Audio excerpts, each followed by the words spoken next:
down the hammer and pick up the pencil.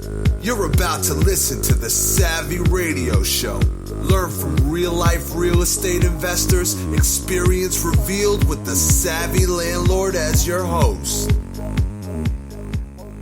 Yeah, it's another Friday, and it's fabulous because I have one of my homies on again, Sean McVicker. You can't get tired of this guy because he's pulling out all the punches, got all the deals, and he's a person you want on your team, and he's definitely someone you can learn from. And so we're going to talk about a deal that you've learned, Sean, about. Is this one that you're under stripes on, or is this one we made big money on? Yeah, this is one that really tried me. Really tried? Me.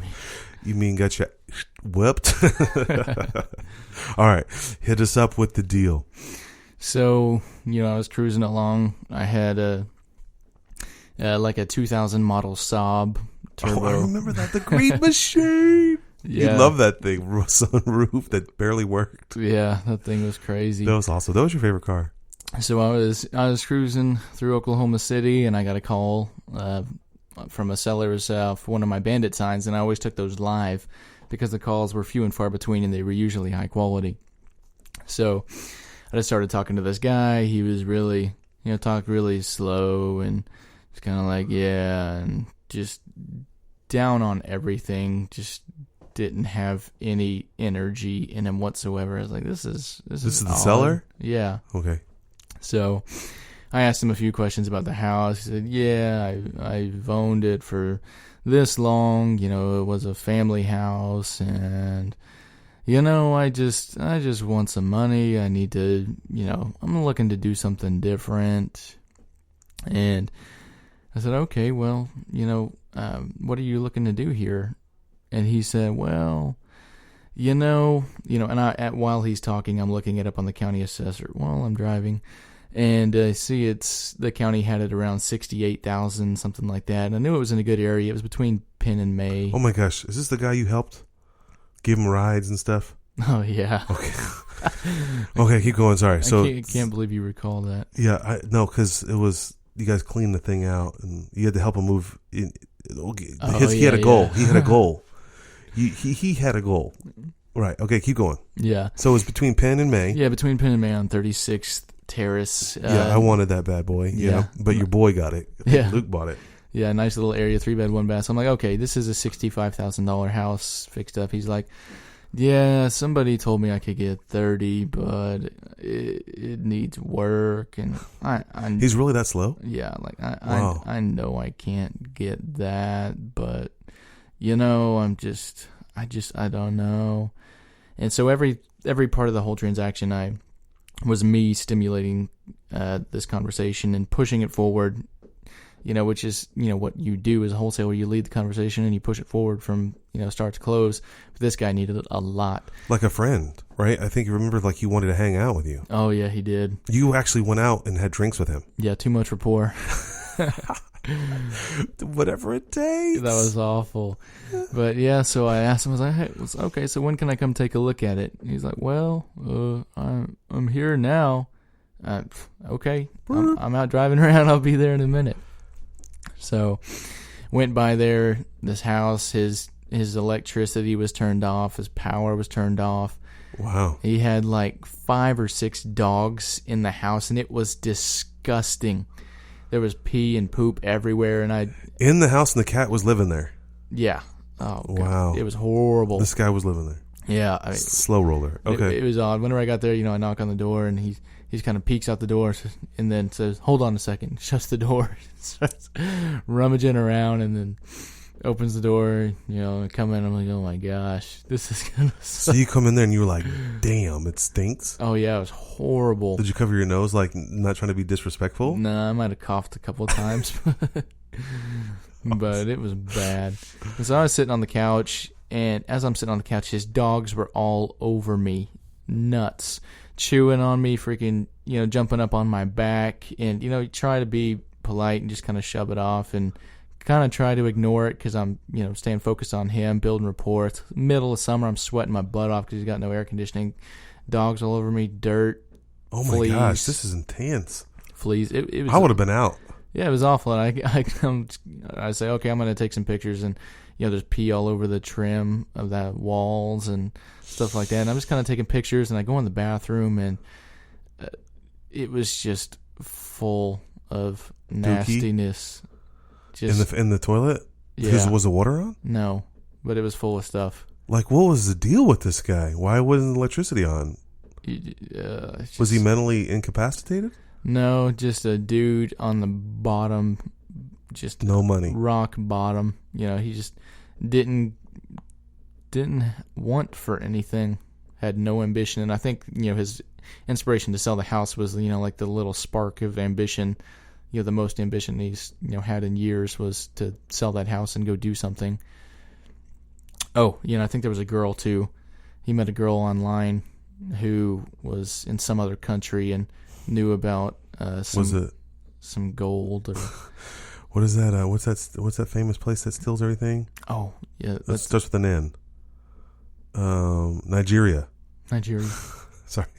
Yeah, so she was in another country, and he had been sending her money, and because she told him that she had these gold coins, and he needed to send her money, and then she would be able to come over here, and then they'd sell the coins, and they'd live together. And wow, that's a good story. Craziness. All right, so this guy is not playing with a full deck of sorts. Yeah. Yeah, so I spend about 3 hours building rapport with this guy. There was nothing. I mean, just to try to get him to put it on paper. I knew he wanted to sell. He wanted to move. He didn't even have a car that ran. He had a motorcycle that didn't run. He wanted to do it, but I just had to get him to make the commitment. Obviously, I mean, the guy's not good with, finances. What'd you get the number for? So it's worth 68 on the county, probably guesstimation of a comp. And he said he threw out 30, so you were motivated. That's why you went over there and took the poop on your shoulder. Yeah. So he said 30, but he's like, I know I probably can't get that. So what was the number? So I got him down to like 22. Okay. Around 22. So did you lock it up with a contract? Well, it took me hours and hours and hours to do it. But eventually, yes. I went out. I was like, okay, you know what? I'll be right back. I'm going to go out to my car, and I'm going to write this up. And while I'm writing up the contract, he comes out and sits in my car and talks for like another hour. And I'm like, you've got to be kidding me. With the dogs inside pooping. Yeah, the dogs are in the house doing whatever. And I'm just like about to just lose it. But I had my air conditioning, so I was doing a little bit better. But this is crazy. Yeah. Ultimately, I had to... This dude called me like every day. Just wanted to talk and talk and talk and talk about I remember everything. this vividly. That is so crazy. Because you tried to sell me this crib, and it didn't have central heat and air in there.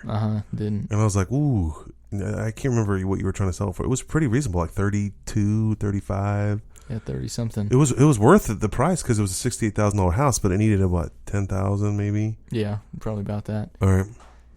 So part of the deal was this dude needed a car to move his stuff.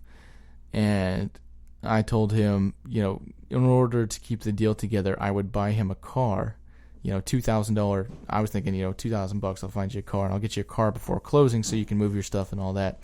And so he's car shopping, and I'm supposed to be, car shopping and helping find a car. I'm like, yeah, here, go check this out. And he finds a Blazer for like $3,500, and he just has to have this Blazer. And I'm like, oh my God, it's like I don't have that money on me. So let me get this straight. You were going to prepay this guy like $2,000 to close this deal. Yeah. You got some balls. It was insane. Like what motivated that? Just because you're just a wholesaler wanted to be in the game? I thought I was going to buy this house. I thought it was going to be like your own residence, mine. Okay, a rental. So that was extremely motivating. And if I didn't buy it, I knew I had a great deal. So well, how about your $2,000 that you were going to commit to him? Like a risk of putting a lien on his house or something? Just faith that the deal was going to go through, That's remarkable, man. Okay, so you already committed in your mind to $2,000-ish, basically buying this guy a car. Yeah. And I did. I pushed it off as long as I possibly could. Yeah, I remember this. I don't think you liked my coaching back then. Because this is not going to go well. Yeah. Keep going. This is awesome. So I pushed it off as long as I possibly could, just delay, trying to get closer to closing. I ended up selling it on an assignment to my buddy, who's now my business partner. So, I was just trying to get my end game in action before I, committed that money, as much as I could, at least to mitigate as much risk as I possibly could. And I did. I ended up buying the Blazer a few days before closing. I don't even remember where I got the money. Maybe another deal closed or something. So you bought this guy a Blazer. Yeah, for $3,500. And so you thought in your mind, because you're kind of a hustler, car connoisseur as well, you could flip the Blazer if you had to? Yeah, if I had to, I could have sold the Blazer. I mean, I gave him the truck. I didn't give him the title, until the deal was done. So oh my gosh. So you went and bought this $3,500 Blazer with your own money and said, here you go, dirty, slow guy. Oh, man, yeah. Go move your crap. Yeah, he didn't even get his stuff out before closing. It's a good thing I sold it to my buddy because he was cool with it. But so you gave this guy, and then so it did close. Obviously, that's the good story. Yeah, it closed. I gave him the title of the truck. He's ecstatic. He's got some money. He's got a truck. But then after closing, he's like, still got everything in the house. And we're like, dude, you got to get your stuff out of here. And he's like, I am. And I just want to hang out and have drinks. Yeah, he's like, well, everything has to be done a certain way. These things, he had his stuff in piles, different piles. And he's like, I still got to go through all this and I still got to go through all that. And I'm like, dude, this can't happen. Like, you don't have a week to get out of this house. Week closed, you got your money. And, he's wanting to, sort through everything like like it's priceless gems. It's like, this is disgusting. Like, I hired a guy, one of your boys, Justin G, to go over there and help him. I remember you kind of forced himself on him. Yeah, and he's scary, tatted out everywhere. Yeah, he is. He is tatted up. He's gangster, and he goes in there and he's talking to this dude. He's like, hey, dude, we got to get your stuff moved. He's like, oh, okay, well, I still got to go through this stuff. And Justin's like, no, dude, we got to get out. And I remember. Yeah, that's awesome. And it was just like me with getting the deal done. I had to stimulate the whole conversation, get things going. He just needs a kick in the butt, and that's what Justin did. And he's putting his stuff out on the lawn. He's not being crass. It's not like there was any animosity or anything? Conflict or animosity. It's just Justin was moving quicker and more aggressively than he would have preferred to do it. But ultimately, and that's not something that I could have done. I had this real deep rapport with the guy, real friendly. Yes. And I'm like, yeah, hey man, he's helping you out. And he calls me, he's like, hey, this guy's moving on my stuff. I'm like, yeah, it's all right. That guy's kind of tense, but it's all right. You guys are gonna get this done. You'll be out by today and everything will be gravy. And he's like, yeah, you're right. Cool. So you're like a liaison. It's almost like you're like a political negotiator, because you got to be like, because you got the buyer trying to move in. Hey, I funded this deal. I need to get in my crib. You got the construction bully guy trying to help labor, and then you got this passive, weird, dirty guy. So okay, so that's the story right there. It closes. Everything's great. Did the guy, the dirty guy, did he ever find a place? Where did he go? I think he moved in with his mom and his sister, and he's like 45. So the fact that the sister lives with the mom too is just really weird. Did you meet the mom and sister? I did. Were they at closing? Yeah, gosh, no, but I did spend a couple hours over at their house. Man, you're an amazing patient man. I got to give it to you. Maybe that's why you're wealthy. Because I'm wealthy because I'm impatient. Oh my gosh. So that's it. That was the deal. And so what'd you profit on that? Like 10 grand? $8,000. Yeah. So was it worth it? And do you calculate how much time and effort do you have in the deal?